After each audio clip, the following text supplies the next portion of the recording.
Hello और इस deep dive में आपका स्वागत है।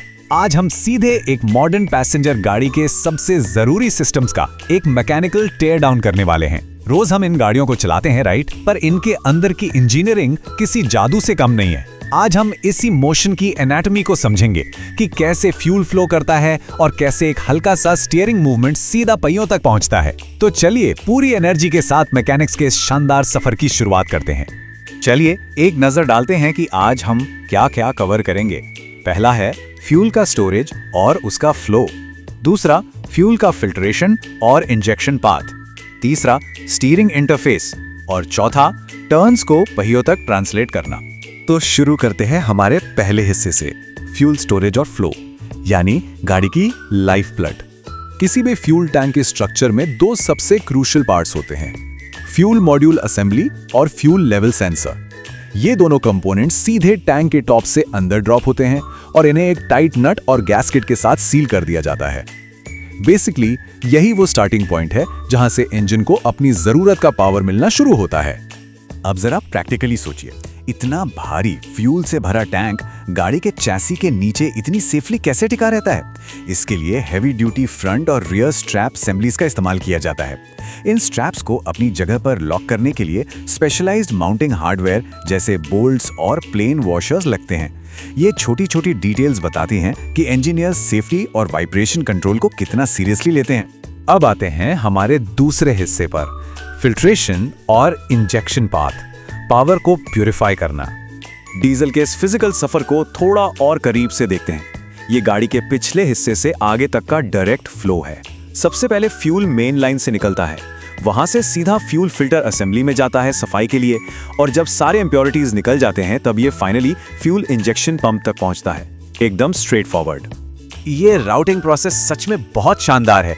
मेन लाइन के साथ साथ इंजन से वापस टैंक तक आने वाली एक रिटर्न लाइन भी होती है, और इन हाई प्रेशर पाइपलाइंस पर लगे छोटे छोटे क्लिप्स को मत भूलिए। ये पाइपलाइंस को चैसी पर फर्मली सिक्योर रखते हैं ताकि लगातार वाइब्रेशंस की वजह से लाइंस डैमेज ना हो जाए। फ्यूल फिल्टर असेंबली को अगर ब्रेक डाउन करें तो उसके बाहर एक मजबूत एक्सटर्नल हाउसिंग होती है और अंदर होता है main internal filter element, cartridge. यहाँ एक बहुत ही वाइटल कंपोनेंट होता है ओरिंग, जो एसेंशियली एक रबर सील है। ये सील इंश्योर करती है कि अंदर का प्रेशर बरकरार रहे और कोई लीक ना हो। नीचे की तरफ एक ड्रेन स्क्रू असेंबली होती है जो सर्विसिंग के वक्त गंदगी या पानी निकालने के बहुत काम आती है। अब यहाँ एक सोचने वाली बात है, एक बार जब फ्यूल फिल्टर होकर इंजन में चला गया और कंबशन से वो मैसिव पावर जनरेट हो गई, तो आखिर आगे क्या? इतनी भारी और ताकतवर मशीन को आखिर हम इतनी प्रिसीजन के साथ कंट्रोल और डायरेक्ट कैसे करते हैं? यही आता है हमारा तीसरा हिस्सा, द स्टीयरिंग इंटरफेस, हमारा पॉइंट ऑफ कंट्रोल। जरा इस सेंट्रल हब के बारे में सोचिए। एक वक्त था जब स्टीयरिंग व्हील सिर्फ एक सिंपल मैकेनिकल लीवर हुआ करता था जिससे पहिए घूमते थे, पर आज का स्टीयरिंग व्हील एक highly complex electronic command centre बन चुका है। इस एक छोटी सी जगह में इंटीग्रेटेड टेक्नोलॉजी की पूरी दुनिया बसी हुई है। ड्राइवर एयरबैग मॉड्यूल, इंफोटेनमेंट और व्हीकल सेटिंग्स कंट्रोल करने के लिए लेफ्ट और राइट हैंड स्विच असेंबलीज, और इन सारे सिग्नल्स को आगे कम्युनिकेट करने के लिए इलेक्ट्रॉनिक पिगटेल्स यानी वायरिंग हार्नेसेस। ये इंटरफेस बेसिकली सेफ्टी और कंट्रोल का एक एकदम परफेक्ट बैलेंस बनाता है। और अब आखिरी हिस्सा, ट्रांसलेटिंग टर्न्स टू व्हील्स, यानी मैकेनिकल उतार। चलिए आगे बढ़ते हैं और देखते हैं कि ये पूरा सिस्टम आगे कैसे कनेक्ट होता है। यहाँ स्टीयरिंग कॉलम और उसके साथ जुड़ी अपर और लोअर इंटरमीडिएट शाफ्ट्स आती हैं। ये वो फिजिकल लिंकेजेस हैं जो हमारे हाथों के सर्कुलर मोशन को नीचे पहियों की तरफ कैरी करते हैं। ये जॉइंट सच में इंजीनियरिंग का एक मास्टर क्लास है। यहाँ पर एक बड़ा ही स्पेसिफिक और स्मार्ट कंपोनेंट आता है जिसे मास डैम्पर कहते हैं। इसे स्टीयरिंग कॉलम में लगाया जाता है ताकि रफ रोड्स की वजह से आने वाली मैकेनिकल वाइब्रेशंस सीधे हाथों तक ना पहुंचे। इमेजिन कीजिए, इस एक छोटे से पुर्जे की वजह से harsh vibrations automatically tune out हो जाती हैं, जिससे ड्राइविंग का एक्सपीरियंस काफी स्मूथ हो जाता है। इसके बाद बारी आती है स्टीयरिंग एंगल सेंसर की। जैसे ही स्टीयरिंग पर मैकेनिकल इनपुट मिलता है, ये सेंसर उसे फ्रैक्शन ऑफ अ सेकंड में डिजिटल डेटा में कन्वर्ट कर देता है। ये प्रिसाइज रोटेशन डेटा तुरंत गाड़ी के ऑनबोर्ड कंप्यूटर्स को भेजा जाता है, जो व्हीकल की स्टेबिलिटी सिस्टम्स के लिए एब्सोल्युटली क्रूशियल है।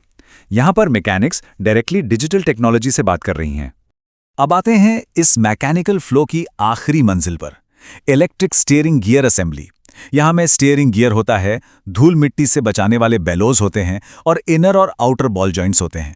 यही वो एग्जैक्ट हिस्से हैं जो डायरेक्टली व्हील हब से कनेक्ट होते हैं और उन्हें पुश या पुल करके गाड़ी को घुलाते हैं।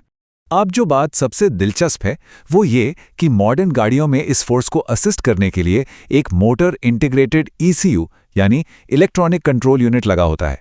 ये यूनिट एक डिजिटल ब्रेन की तरह काम करता है और मिली सेकेंड्स में डिसाइड करता है कि स्टीयरिंग घुमाने में हमें कितनी इलेक्ट्रिक मोटर असिस्टेंस की जरूरत है। Real game changer. और इस पूरे हैवी ड्यूटी सेटअप को अपनी जगह पर लॉक रखना कोई छोटा टास्क नहीं है। स्टीयरिंग गियर को माउंट करने के लिए सॉलिड हेक्स फ्लैंज बोल्ट्स लगते हैं, लिंकेजेस को सिक्योर करने के लिए कॉटर पिन्स और बॉल जॉइंट्स के लिए मल्टी थ्रेड हेक्स नट्स। किसी भी गाड़ी की सेफ्टी इस बात पर डिपेंड करती है कि इनमें से एक भी हार्डवेयर अपनी जगह से 1 मिलीमीटर भी ना हिले। इस पूरे ब्रेकडाउन को समझने के बाद एक बात तो साफ है, मोशन को क्रिएट और कंट्रोल करने में हजारों छोटे बड़े पार्ट्स शामिल होते हैं। पीछे फ्यूल टैंक से लेकर स्टीयरिंग व्हील के एक छोटे से टर्न तक हर एक चीज को बिल्कुल फ्लॉलेस सिंक्रोनाइजेशन में काम करना पड़ता है। एक सिंपल टर्न लेने के लिए इस पूरे मैकेनिकल सिस्टम का एक साथ परफेक्ट हार्मनी में परफॉर्म करना जरूरी है। तो इस डिस्कशन को हम एक सवाल के साथ खत्म करते हैं। जब कोई कॉन्फिडेंटली स्टीयरिंग व्हील को पकड़ता है तो क्या वो सच में उस विशाल मैकेनिकल ऑर्केस्ट्रा को समझ पाता है जो उसके बिल्कुल नीचे अपना जादू चला रहा है? शायद नहीं, पर इंजीनियरिंग की सबसे बड़ी जीत यही तो है। आज के इस एनालिसिस में बस इतना ही। ऐसे कॉम्प्लेक्स मैकेनिज्म्स को समझना सच में एक अमेजिंग एक्सपीरियंस है। चलिए आपसे अगली बार मिलते हैं।